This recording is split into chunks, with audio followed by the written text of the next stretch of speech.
त्यागी होता है। जो अल्प सुख में रमण करने लगता है वो भूमा सुख के अधिकार को खो देता है। भूमा सुख परमात्म सुख। जिसकी बुद्धि इतनी प्रवीण है कि हमारा लक्ष्य है प्रेम, तो प्रेम के आगे कुछ नहीं चाहिए, प्रेम चाहिए, वो उपासक बिना किसी हिचक के, बिना किसी भय के, बिना किसी प्रलोभन के वो भगवत प्राप्ति कर लेता है। वो प्रेम प्राप्ति का बस दृढ़ निश्चय चाहिए, फिसलना नहीं है, ये ले लो, ये ले लो, नहीं, मेरा तो लक्ष्य प्रेम है, इससे क्या होगा। पर ऐसा नहीं है, वो प्रेम तो बाद में मिल ही जाएगा, पहले हमें भोग लेते हैं। बस यही त्रुटि जीवन को नष्ट कर देती है, यही कमी हमारी हमको आगे नहीं बढ़ने देती। नहीं, परमार्थ में थोड़ा भी नाम जप करने वाला, थोड़ी भी साधना करने वाला, उसको अनुभूतियां होने लगती हैं। चल चला चल राह में अनुभूतियों का ले सहारा, कौन तेरा साथ देगा, व्यर्थ में किसको पुकारा। परमार्थ के पथिक का कोई और साथ नहीं देता, उसकी अनुभूतियां साथ देती है। और अनुभूतियां हैं नहीं तो धन साथ देगा, व्यक्ति साथ देगा, शरीर साथ देगा, रिश्ते नाते साथ देंगे। ये सब काल के गाल में दबे हुए हैं, ये क्या साथ देंगे। कालातीत पुरुष हमारा साथ दे सकता है, वह भगवान की प्रेमी जन। इसलिए बहुत सावधानी पूर्वक सत्संग सुने, और इस जीवन का चरम लक्ष्य है प्रेम। उस प्रेम को हम प्राप्त करने के लिए कमर कसे। क्या ये संतों के पास नहीं जा सकते? क्या इनका अधिकार भगवत प्राप्ति नहीं? इनके मन में भगवत प्राप्ति की कहीं किंचन मात्र लालसा नहीं। पद और प्रतिष्ठा, भोग और ऐश्वर्य, नाम और कीर्ति, बस इतना ही लक्ष्य है। इसलिए प्रेम मार्ग के उपासक को कभी इनका संग नहीं करना चाहिए। हाँ, कोई महाभागवत और पद पर विराजमान और भगवत भजन में लगा हुआ, भगवत प्राप्ति की लालसा वाला, उसका हृदय से स्वागत करना चाहिए। ऐसा नहीं कि कोई हो ही नहीं सकता। अम्बरीश जी महाराज चक्रवर्ती सम्राट और महाभागवत, बड़े बड़े महाभागवत राजा हुए। दशरथ जी महाराज चक्रवर्ती सम्राट, वैसे महाभागवत कि भगवान उनके पुत्र श्री राम के रूप में आए। तो जो भगवान से विमुख है, केवल पद का ही अभिमान रखता है, राजपने का अभिमान रखता है, भोग ऐश्वर्य में घमंड में है, ऐसों का संग कभी भक्त को नहीं करना चाहिए। अभिमानिन न्यारे भूत भविष्य लोक 14 में भये होए हरि प्यारे, तीन 300 व्यवहार हमारो अभिमानिन न्यारे। किमनो भूपई, मुझे क्या प्रयोजन है। एक ब्रज के भक्तों के चरित्र में आता है, एक संत की कुटिया पर राजा दर्शन करने के लिए गए, तो वो भिक्षा मांगने गए थे। दूर से उन्होंने देखा बड़ा राजा का वैभव, हाथी घोड़ा, लोगों से पूछा है क्या है। बोले राजा दर्शन के लिए। भागे और गांव में गए और कहा हमारी कुटिया में आग लग गई है, जल्दी बचाओ, जल्दी बचाओ। गांव के लोग भागे, वहां गए तो देखा राजा समझ गए। उन्होंने हाथ जोड़ा और कहा महाराज क्षमा चाहते हैं, पर वो महाराज तो भाग गए, ऐसा कहकर वो दर्शन नहीं देंगे, आप चले जाइए यहां से। यदि आप अपना मंगल चाहते हैं तो महात्मा को कष्ट मत दीजिए, वो आपसे मिलना नहीं चाहते, आप चले जाइए यहां से। वो चले गए। किम भूपई, मुझे क्या प्रयोजन है। जो राजपद के अभिमान में है, किसी भी पद में, उससे क्या प्रयोजन है। अगर अभिमानियों का संग होगा तो अभिमान जागृत हो ही जाएगा। अभिमानियों का, पदाभिमानियों का संग होगा तो भगवत आश्रय छूट ही जाएगा पक्का। ले लो हमारा फोन नंबर, मैं तो आपकी आज्ञा पर चलूंगा, आप केवल फोन कर दीजिए, सब ठीक हो जाएगा। मर गया साधक। जीवन में अन्य आश्रय आना अपनी साधना से भ्रष्ट हो जाना है। एक भरोसो, एक बल, एक आस विश्वास, एक राम घनश्याम हित चातक तुलसीदास। एक ही भरोसा, एक से ही आशा, एक से ही विश्वास, एक से ही संबंध हमारा मात्र आराध्य देव, बस। अन्य का कहीं आश्रय हुआ तो उपासक गिर जाएगा, पक्का गिर जाएगा, और गिरते हुए देखा है। श्रीपाद प्रबोधानंद जी महाराज कह रहे, नु देवादि भिरवा, मुझे इन देवताओं से भी क्या प्रयोजन है। श्रीमद् भगवद गीता जी में भगवान कहते हैं, भूतों को पूजने वाले भूतों को प्राप्त होते हैं, देवताओं को पूजने वाले देवताओं को प्राप्त होते हैं। तो देवलोक स्थायी लोक नहीं है, स्वाप्निक है। देवादिभिर्वा स्वप्नैश्वर्यो फुल्लितै। जैसे स्वप्न में आप पहुंच गए, बहुत सुंदर मकान, बहुत सुंदर सुंदरियां, भोग ऐश्वर्य, जब जगे तो कुछ नहीं, ऐसे स्वप्न का विलास स्वर्ग है। एक अच्छा सुखद स्वप्न, जहां पुण्य खत्म हुई, मृत्यु लोक की विसंति, आग खुला, कुछ नहीं। इसलिए मुझे देवताओं से भी क्या प्रयोजन है। क्या दे देंगे? क्या भगवान की प्राप्ति करा सकते हैं? क्या भगवत प्रेम दे सकते हैं? नहीं दे सकते। इसीलिए कहा गया, बड़े भाग मानुष तन पावा, सुर दुर्लभ शत ग्रंथन गावा। ये देवताओं को भी दुर्लभ है मनुष्य देव, क्योंकि इससे हम भजन करके भगवान को प्राप्त कर सकते हैं, वो नहीं। श्रीपाद कहे, शून्यावलंबन, कुछ आराधना करने वाले ऐसे हैं कि शून्य की उपासना करते हैं। अरे ध्यान ही करना है तो सच्चिदानंद भगवान के नाम रूप का ध्यान करो, समय सार्थक हो जाएगा। किम वैष्णवैर्वापि, वैष्णव धाम वैकुंठ से भी हमारा क्या प्रयोजन है। ये तो सखाओं को पसंद नहीं आया। जब सखाओं ने जाना नंद बाबा को, वरुण के पार्षद ले गए थे, और श्री कृष्णचंद्र जो जब उनको मुक्त कराने के लिए गए, तो जो लोकपाल वरुण ने साष्टांग दंडवत की और अर्घ पूजा और उपासना, वो नंद बाबा ने देखी। मेरे लाला को बड़े बड़े देवता लोकपाल दंडवत कर रहे हैं। और स्तुति जब की तो सुना नंद बाबा ने, तो आके ब्रजवासियों से बताया, मेरा लाला तो भगवान है। सखाओं ने कहा, क्यों कन्हैया तू भगवान है। बाबा कह रहे थे तू भगवान है, तो भगवान है तो वैकुंठ दिखा। भगवान श्री कृष्णचंद्र जी मुस्कुराए अपने भोले सखाओं की बात सुन। तो ये ब्रह्म हृदय है, स्नान करो इसमें, फिर हम तुम्हें वैकुंठ का दर्शन कराएंगे। जी ही डुबकी लगाई, पहुंच गए वैकुंठ। वहां भगवान की दिव्य चतुर्भुज पार्षद और दूर सिंहासन में इंद्र नीलमणि कांति चतुर्भुज भगवान श्री के सहित विराजमान है, लक्ष्मी जी के सहित विराजमान है। वो कांप गए वैभव देखकर। पार्षदों ने रोक दिया। अरे बोले मुझे ऐसे के पास जाना ही नहीं, मेरा कन्हैया तो सिर्फ मेरा है। और एकदम व्याकुल हुए, कहा नहीं चाहिए मुझे वैकुंठ। और डुबकी से बाहर हुए, देखा मेरा कन्हैया मुस्कुरा रहा। बोले प्रभु चरणों में गिर गए, कहा कभी वैकुंठ मत भेजना, मुझे ऐसे वैकुंठ में नहीं जाना जहां आपसे इतनी दूरी हो, जहां ऐसा वैभव नहीं। मेरा कन्हैया जिसके साथ हम खेलते हैं, ये तो सखा भाव की बात है। फिर ऊपर के भाव में कौन स्वीकार करेगा ऐसे वैभव को? वैकुंठ के भी वैभव को नहीं स्वीकार करना, ना श्रीमत, ना किसी वैभव ऐश्वर्य सिद्धियों को स्वीकार करना। तब वृंदा कानन एकांत भाजाम, तब वृंदावन के एकांतिक प्रेम की प्राप्ति होती है। एकांतिक, प्रिया प्रीतम, श्यामा श्याम। तो अभी आप कहते हो मुझे मोक्ष नहीं चाहिए, वैकुंठ में 500 रुपया में प्रभु को भूल जाते हो, वैकुंठ की बात करते हो। मोक्ष जानते हो किसे कहते हैं? अभी जाना ही नहीं मोक्ष किसे कहते हैं। जरा से लौकिक सुख में तो घुटने टेक देते हो, मोक्ष सुख के त्यागी कैसे हो गए? ये जो त्याग की बात है, ये उन भजनानंदियों की जिनकी स्थिति में आ चुके हैं।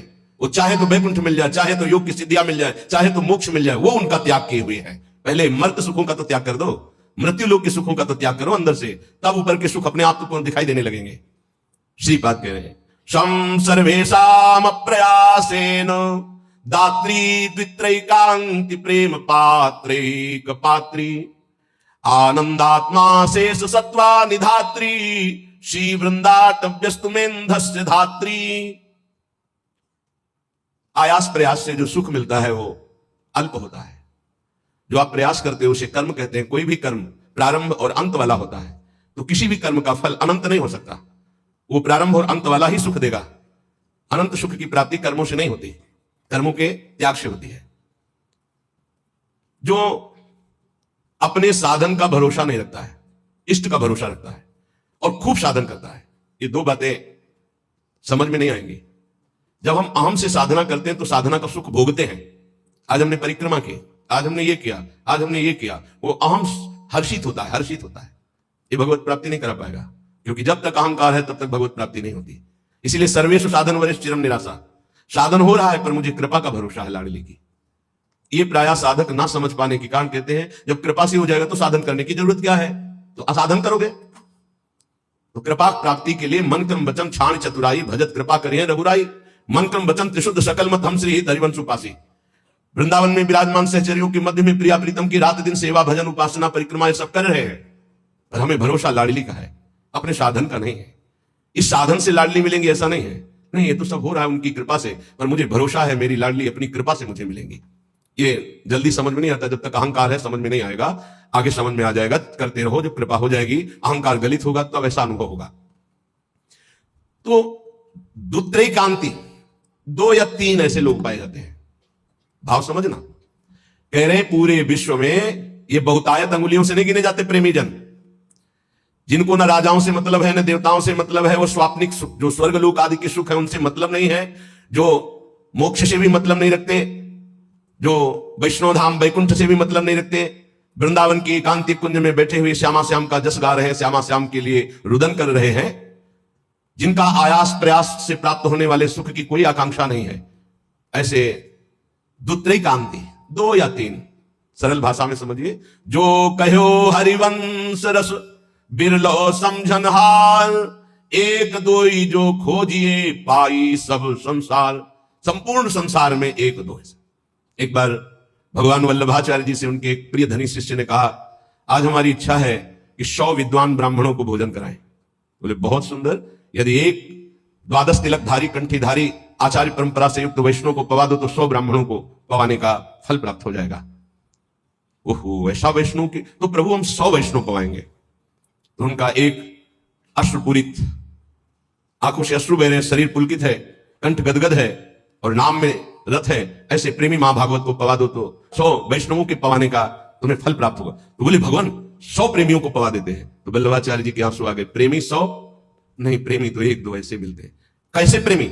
यहां शर्त है, जिनका ना राजाओं से प्रयोजन है, ना देवताओं से प्रयोजन, ना बैकुंठ से प्रयोजन, ना मोक्ष से प्रयोजन, केवल प्रियालाल के लिए तड़प रहे गदगद सुर, नैना सजल दंपति रस रहे भीन, ई गति वृंदा विपिन में फिरे प्रेम तल्लीन। ऐसे प्रेमी जनों का सानिध्य और दर्शन, ये विशेष भगवान की कृपा होती है, विशेष कृपा। श्रीपाद कह रहे हैं दुखान्येव सुखानि, ये प्रेम प्रेम। विद्य यशो जानी कीर्तिम परा, मन्ने था अधमश्च दुष्परिभवान सम्मानवत् सत्तमयि, दैन्यान्नेव महाविभूतिमति सल्लाभान लाभान सदा, पापान्नेव च पुण्यमस्ति यदि ते वृंदावनम जीवनम। अगर प्रेम प्राप्ति करना है तो दुखों को गले लगाना सीखो, सच्ची कहते हैं। फिर हृदय की बात कहते हैं, जब सब दुख एक साथ घेरते हैं तभी प्रेम के सहने की सामर्थ्य आती, ध्यान रखना। इस प्रेम को भयानक विपत्ति और रोगों से युक्त करके ही सहा जा सकता है, अन्यथा नहीं। ये सबकी समझ में नहीं आएगा, भयभीत मत होना। इसका समन ही होता है भयानक कष्ट में। भयानक कष्ट की स्थिति में ही प्रेम का समन होता है। वो चाहे जैसे स्वस्थ शरीर वाला हो, जहां प्रेम का प्रादुर्भाव होगा, भारी बाहरी विपत्ति और आंतरिक, तभी वो प्रेम का समन होता है, उसका पारा चढ़ता है और भगवान को अधीन कर लेता है। ये लिखा पढ़ी की बात नहीं कह रहे, हृदय की बात कह रहे हैं। वैसे भी भगवान ने युधिष्ठिर जी से कहा, जिस पर मैं परम कृपा करता हूं उसका सर्वनाश कर देता हूं। चाहिए परम कृपा? जिस पर परम कृपा करता हूं सर्वनाश कर देता हूं, यह शब्द है। क्या सर्वनाश करता हूं? धन का अपहरण कर लेता हूं, स्वजनों का अपहरण कर लेता हूं, कोई उससे बात नहीं करेगा, किसी काम का नहीं रह जाएगा। तब उसका सीधा अर्थभाव मेरे से होता है और फिर मैं उसे निहाल कर देता हूं। हिम्मत हो तो कूदो खाड़े पे। नारायण अति कठिन है हरि मिलन की बाट, या में पग पीछे धरे प्रथम शीश दे काट। तो आप कहोगे फिर भक्ति करना ही नहीं। यहां चरम सीमा की बात प्रेम की हो रही। श्री कृष्ण का प्रेमी ऐसा वैसा नहीं होता, टिकली बुंदा वाला नहीं होता, चूड़ी भांगरा वाला नहीं होता, वो परमहंस होता है। इनसे श्री कृष्ण रीझने वाले नहीं। चमड़े की चिकनाहट से अज्ञानी रीझता है, ज्ञानी नहीं, वो तो ज्ञान समुद्र है, सच्चिदानंद। ये जो बहुत बुरी तरह से वो तो अपने सब दर्शन होते हैं।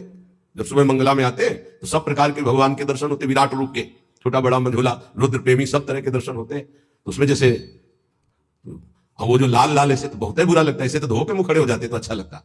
अरे इस शरीर को सजाने से श्री कृष्ण मिलते भैया। बड़े यहां रज यमुना किनारे के मुंह में लगा के आते तो दर्शन मात्र से हृदय शीतल हो जाता है, निष्पाप हो जाते हैं ऐसे दर्शन से। जैसे कुछ साधक ऐसे करके ऐसे दर्शन मात्र से निष्पाप हो जाओ, क्योंकि वो रज लगी जो शिव शनकादि की याचना करते हैं।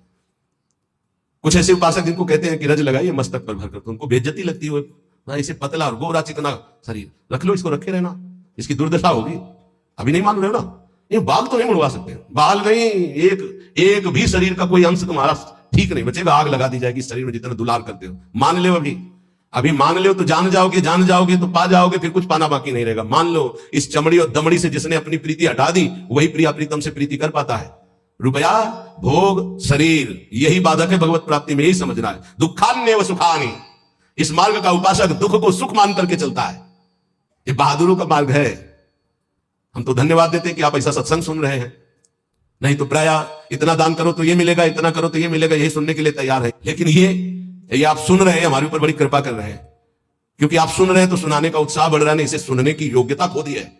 आज हमारी समाज सत्य सुनने की योग्यता खो दी है, क्योंकि अंदर मनमानी आचरण तो कौन सुनेगा इनको? शास्त्र रखे के रखे रह जाते हैं। सुनाने वाला चाहता है आपका मनोरंजन, आप चाहते हैं अपने मन का मनोरंजन। दोनों के तार मिल गए तो तालियां बजती हैं। यहां तालियां नहीं बजा सकते हो, यहां मन को बजाना पड़ेगा, यहां मन को भंजन करना पड़ेगा। और यहां बैठ के सुन रहे हो, इसका मतलब बड़ी कृपा है आपके ऊपर। जब द्रव्य दीन दयालु राघो तो साधु संगति पाइए। दुखान्येव